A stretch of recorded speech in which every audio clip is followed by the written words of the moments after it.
Hello everyone, welcome back to my channel. I hope you guys are doing very well in your life. My name is Rishi Malik and आज मैं आप सभी से बात करूंगा term life insurance के claim procedure के बारे में कि इन केस अगर पॉलिसी होल्डर की डेथ हो गई तो नॉमिनी के पास कौन कौन से डॉक्यूमेंट्स होने चाहिए या उनको कौन कौन से डॉक्यूमेंट कलेक्ट करने पड़ेंगे एक इंश्योरर कंपनी से क्लेम को प्रोसेस करवाने के लिए अपने अकाउंट में।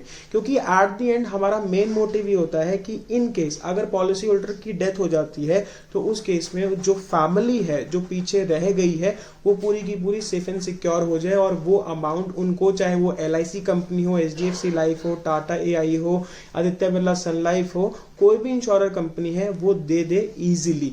तो वो डॉक्यूमेंट्स मैं आज आपको बताऊंगा और प्रोसीजर बताऊंगा, तो प्लीज वीडियो को पूरा देखिएगा एंड चैनल को जरूर सब्सक्राइब करिएगा एंड इस वीडियो को जरूर लाइक करिएगा। वीडियो पे बहुत छोटा सा एक टारगेट रख रहा हूँ 100 लाइक्स का। अगर आपको मेरी जो वीडियो है वो वैल्यूएबल लगे तो प्लीज वीडियो को जरूर लाइक जरूर करके जाइए। अगर बात करता हूं आज according to required document for processing the claim amount for nominee, तो पहला आ जाता है date, place and reason of death specific. Naturally होगी, एक्सीडेंट की वजह से होगी, डिसीज के कारणवश होगी या सुसाइड के कारणवश होगी। आप सभी को बताना चाहूंगा 1 साल के बाद एक टर्म इंश्योरेंस प्लान के अंदर सुसाइड भी जो है वो कवर होती है एक पॉलिसी होल्डर के लिए। अगर नेचुरली है उसके लिए आपको बताना पड़ेगा कि क्यों, किस वजह से हुई है। डिसीज अगर चल रही है तो एक हमारे पास एग्जामिशन लिस्ट होती है, अगर उस एग्जामिशन लिस्ट के अंदर वो डिसीज नहीं है तो क्लेम इजिली प्रोसेस हो जाएगा, अगर वो है तो इन दैट केस क्लेम जो है वो रिजेक्ट हो जाएगा। उसी के साथ साथ एक्सीडेंट है वो किस टाइप का एक्सीडेंट है वो आपको बताना पड़ेगा, क्लैरिफाई करना पड़ेगा। It means you have to give a letter to the insurer, चाहे वो LIC हो, SBI हो, टाटा AI हो, HDFC लाइफ हो या मैक्स लाइफ हो, उनको एक लेटर आपको शेयर करना पड़ेगा। You have to mention right over the date, place and reason of death. It means किस वजह से वो डेथ जो है वो हुई है, चाहे वो अल्कोहल कंजम्पशन से हुई है, कार एक्सीडेंट से हुई है या किसी भी वजह से जो डेथ हुई है, वो आपको स्पेसिफिकली बताना पड़ेगा इंश्योरर को। सेकेंड चीज होती है फिल्ड अप क्लेम फॉर्म।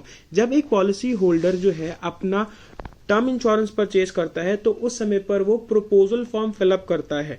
उसी के मुताबिक ही, मतलब जो जो चीजें वहां पर पहले से भरी गई हैं, जो जो उन्होंने बताया है, आपको जो क्लेम फॉर्म है वो फिलअप करना है। उसमें कोई मिसमैच नहीं होना चाहिए, क्योंकि ये जो पॉइंट है ना वो बहुत ज्यादा इंपॉर्टेंट होता है और यही से ही क्लेम जो है वो रिजेक्ट हो जाता है। क्योंकि अब नॉमिनी को ये नहीं पता है कि उन्होंने डेट ऑफ बर्थ जो है, पॉलिसी होल्डर ने डेट ऑफ बर्थ है वो क्या भरी है, सिटी क्या भरी है, उसी के साथ साथ आधार पैन के अकॉर्डिंग है भी या नहीं है, या एक्चुअल में 10th की मार्कशीट के अंदर जो डेट ऑफ बर्थ थी और एज ऑफ नाउ जो आधार कार्ड के ऊपर है वो डिफरेंट है या नहीं है, वो चेंज हुई है या नहीं है। इसीलिए ही यहीं पे जो क्लेम है वो रिजेक्ट हो जाता है। So I am requesting you, if you will be filling up the claim form, in that case it should match to the proposal form. तो उस केस में क्या है, क्लेम इजीली प्रोसेस हो जाएगा।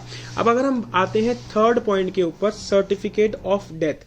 अब यहां पर लिखा है प्रोनाउंसमेंट ऑफ डेथ। कौन से डेमोग्राफिक्स के अंदर हुई है, कौन सी सिटी के अंदर हुई है या कौन सी स्टेट के अंदर डेथ हुई है, ये जो सर्टिफिकेट ऑफ डेथ जो है वो उस पर्टिकुलर स्टेट के लिए ही एप्लीकेबल है या सिटी के लिए एप्लीकेबल है या ऑल ओवर इंडिया एप्लीकेबल रहेगा, वो आपको दिखाना पड़ेगा वहां पे। Electronic death registry, it means आपके पास इलेक्ट्रॉनिकली भी एक प्रूफ होना चाहिए कि मैंने यहां पर इन केस अगर पॉलिसी होल्डर की डेथ हो भी गई है तो उनका इलेक्ट्रॉनिकली भी डेथ रजिस्ट्री करवा दी है, जिससे कि क्या हो कि आने वाले समय के अंदर सेकंड क्लेम या थर्ड क्लेम या फोर्थ क्लेम अगर कोई करता भी है तो उस केस में उसको क्लेम ना दिया जाए, क्योंकि एक बारी जो है वो क्लेम प्रोसेस हो चुका है। उसी के साथ साथ medical certification of death, hospital bills हो गए, patient time duration in hospital, कितने समय तक एक पेशेंट जो है वो रहा है, तो उस केस में ये जो डॉक्यूमेंट्स है सर्टिफिकेट ऑफ डेथ के साथ आपके पास होने चाहिए, कि जिससे आपको इजीली जो है वो क्लेम मिल जाए अपने पॉलिसी होल्डर के अगेंस्ट में।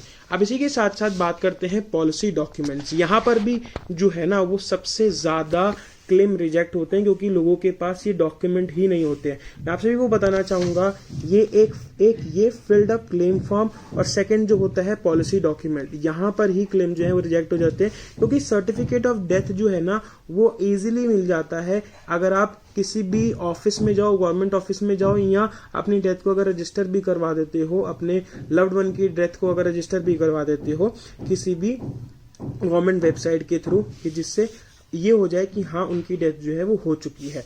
अब अगर हम बात करते हैं पॉलिसी डॉक्यूमेंट्स के हिसाब से, policy number, date of birth as mention on Aadhaar card होना चाहिए, एप्लीकेशन नंबर होना चाहिए, उसी के साथ साथ name as mentioned on legal documents. ये क्यों बोल रहा हूँ, बहुत बारी ऐसे भी मैंने देखे हैं पॉलिसी होल्डर जहां पर क्या होता है कि वो एफिडेविट लगा के ना अपना नेम अपने अकाउंट के अंदर, उसी के साथ साथ पॉलिसी डॉक्यूमेंट्स के अंदर चेंज कर लेते हैं।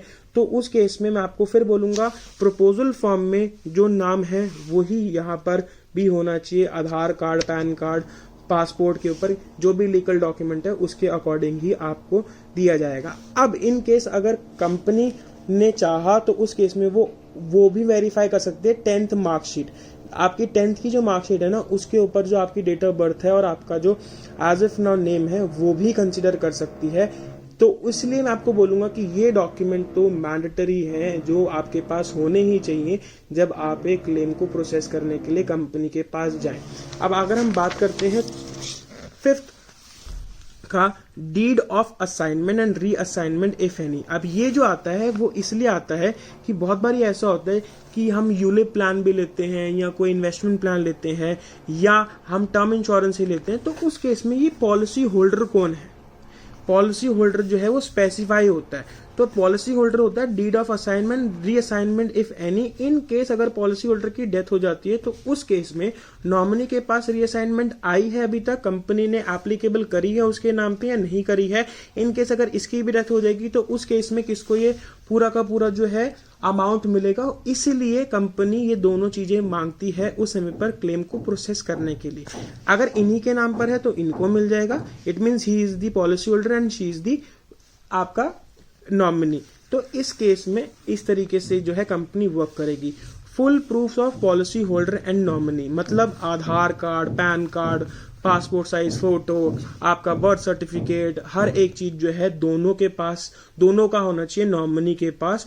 तो उससे क्या होगा, वो वहां पर रिप्रेजेंट करेगा, आइडेंटिफाई करवाएगा कि yes I am the nominee. Because अब क्या हो गया है कि प्रेजेंटली इलेक्ट्रॉनिकली जो है वो पॉलिसीज होने लगी हैं, आपका ज्यादा वो भी नहीं होता है, क्या होता है कोई ट्रीटमेंट के लिए या चेकअप के लिए भी आपको नहीं चेक करना आता है, बट वही है पैसा दे देते हो आप, उस समय पे ही आपकी पॉलिसी जो है वो इश्यू हो जाती है। अब उसी के साथ साथ legal evidence in case of accident. In case अगर एक्सीडेंट हो गया है तो लीगल जो भी डॉक्यूमेंट होते हैं वो मैं आपको बता देता हूँ। जैसे हो गया पुलिस इंक्वेस्ट रिपोर्ट, उसी के साथ साथ पोस्टमार्टम रिपोर्ट, ये आपके पास होनी चाहिए इन एविडेंस के अंदर कि इन केस अगर डेथ हो जाती है और वो चीज अचानक हुई है तो उस केस में आपके पास ये सारे के सारे डॉक्यूमेंट जो हैं वो होने चाहिए अगर आपको ये क्लेम जो है प्रोसेस करना है, क्योंकि बहुत लंबा प्रोसीजर होता है, इसलिए मैं आप सभी को ये चीज बता रहा हूँ। फॉर्म ऑफ डिस्चार्ज एग्जीक्यूटेड और विटनेस्ड। इन केस अगर डिस्चार्ज हुए हो, एग्जीक्यूटेड हो या विटनेस्ड हुए हो तो उस केस में आपके पास ये क्लैरिफिकेशन होनी चाहिए, सर्टिफिकेट होना चाहिए कि हाँ ये चीज ऑलरेडी हो चुकी है, मैं उभर चुका हूँ इस चीज से, हाँ और आगे बढ़ भी चुका हूँ और ये चीज मैंने यहाँ पर दिखा भी दी है।